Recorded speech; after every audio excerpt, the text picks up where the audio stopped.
ANN news ప్రేక్షకులకు మీకు ప్యానెల్లో ఉన్న వారికి నమస్కారం. నమస్తే. అయితే ఇక్కడ ఈ కేసీఆర్, కవిత, హరీష్ రావు లేకపోతే కేటీఆర్ ఈ మొత్తానికి టీఆర్ఎస్ వర్సెస్ బీఆర్ఎస్ రెండిట్ల మూడు ముక్కల ఆట జరుగుతుంది.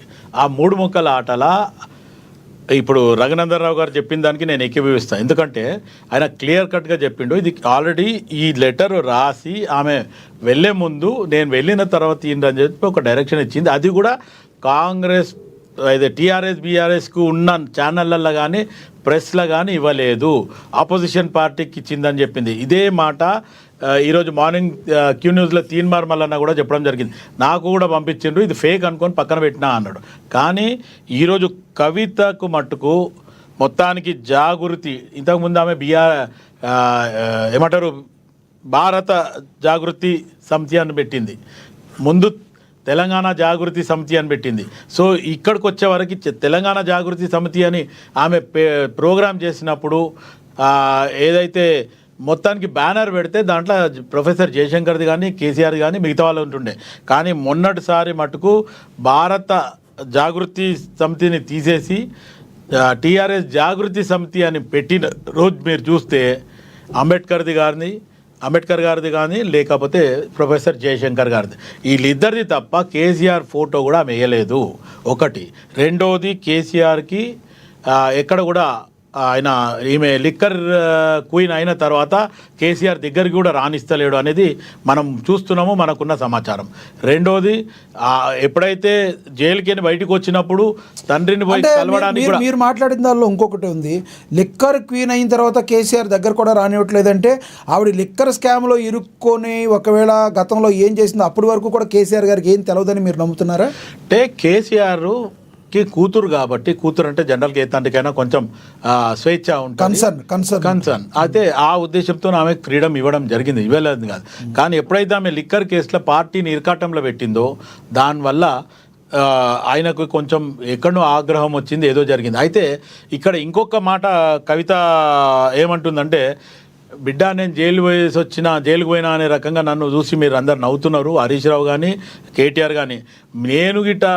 నేను అనుకున్నట్టు నాకు అవకాశం ఇవ్వకపోతే మటుకు మీ బడ్డారం కూడా నేను బయట పెడతా అనేది ఆమె ఓపెన్గా చెప్పడం. ఆ రెండోది, ఇప్పుడు ఆమె రాసింది లెటరు స్వయం ఆమె రాసిందా, ఎవరితోనైనా రాపించిందా, లీకులు ఏ రకంగా వచ్చినాయి అనేది మనం పక్కన పెడితే, ఒక్క నిమిషం, వరంగల్ సభలో నిజంగా కూడా అది ఎంత ఘోరమైన విఫలమైన సభ అంటే, అది నిజంగా కూడా 2001లో టీఆర్ఎస్ ఫామ్ అయినప్పటి నుంచి అయినా కేసీఆర్ స్పీచ్ అనగానే మేము ఆపోజిట్ పార్టీలు ఉన్నా సరే ఆయన ఏం మాట్లాడతాడు అనే రకంగా కూడా ఆలోచించడం జరిగింది. కానీ అక్కడ మట్టుకు మొత్తానికి ఆ పార్టీ మీటింగ్ మట్టుకు ఆ 25 సంవత్సరాల టీఆర్ఎస్ బీఆర్ఎస్ బర్త్డే ఎందుకు చేసుకోరు అనేది అంటే సభలో ఖర్చు పెట్టిన డబ్బులకి సరైన వసూలు కాలేదంటారు మొత్తానికి మీరు.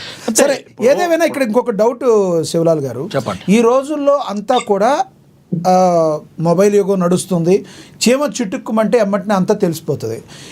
ఒక గత కొన్ని అవర్స్గా, ఇంకొకసేపు అయితే 24 గంటలు అయిపోతుంది, ఇంత ట్రెండింగ్ న్యూస్ జరుగుతుంటే ఇప్పటి వరకు కూడా అమెరికాలో ఉండవచ్చు, అనకాపల్లిలో ఉండొచ్చు, ఎక్కడైనా ఉండొచ్చు, ఒక చిన్న వీడియో ఇది నేను కాదు, ఇది నాది కాదు అని ఎందుకు రిలీజ్ చేయలేదు? దీని మీద ఎందుకు నాన్చుడు ధోరణి నడుస్తుంది? అయితే లక్ష్మీనాథ్ గారు మీరు అడిగిన ప్రశ్నకు నేను మాట్లాడిపోతే, మేము ఒక్కవేళ కవిత అనే లెటర్ రాయకుండా ఎవరో ఆకాశ రామన్ననో లేకపోతే ఆకాశ రామమ్మనో ఎవరో రాసుంటే మటుకు ఖచ్చితంగా కవిత సైలెంట్ ఉండేది కాదు.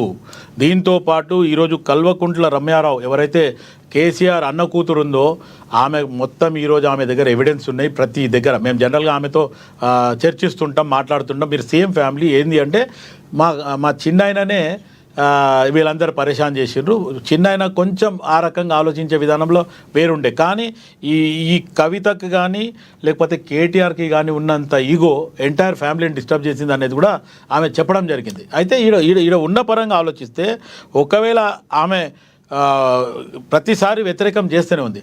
ఇప్పుడు రఘునందన్ రావు గారు చెప్పిందే గతంలో కూడా వేరే ఛానల్లో కూడా మనం కూడా మాట్లాడడం జరిగింది. లేదంటే మనం ఏనైనా కూడా గతంలో హరీష్ రావు తర్వాత కేటీఆర్ ఒక దగ్గర అయిన సబ్జెక్ట్ మీద కూడా మనం మాట్లాడాం. ఎందుకంటే అసలు హరీష్ రావు సీనియర్, కేసీఆర్ ఎప్పుడైతే పార్టీ పెట్టిండో అప్పటి నుంచి ఆయన ఉన్నాడు. అక్కడ ఏం జరుగుతుంది పార్టీలు అన్నీ కూడా మామకు వివరణ ఇచ్చేది. రాజశేఖర రెడ్డి గారి ప్రభుత్వంలో 2004లో ఈయన నామినేటెడ్ మినిస్టర్ డైరెక్ట్. ఆయనకేం పదవులు లేవు, ఏం లేవు. పార్టీని గ్రాస్ రూట్ లెవెల్ నుండి చూస్తున్నాడు అనేది ఒకటి హరీష్ రావుకు ఉండే. కానీ ఆయన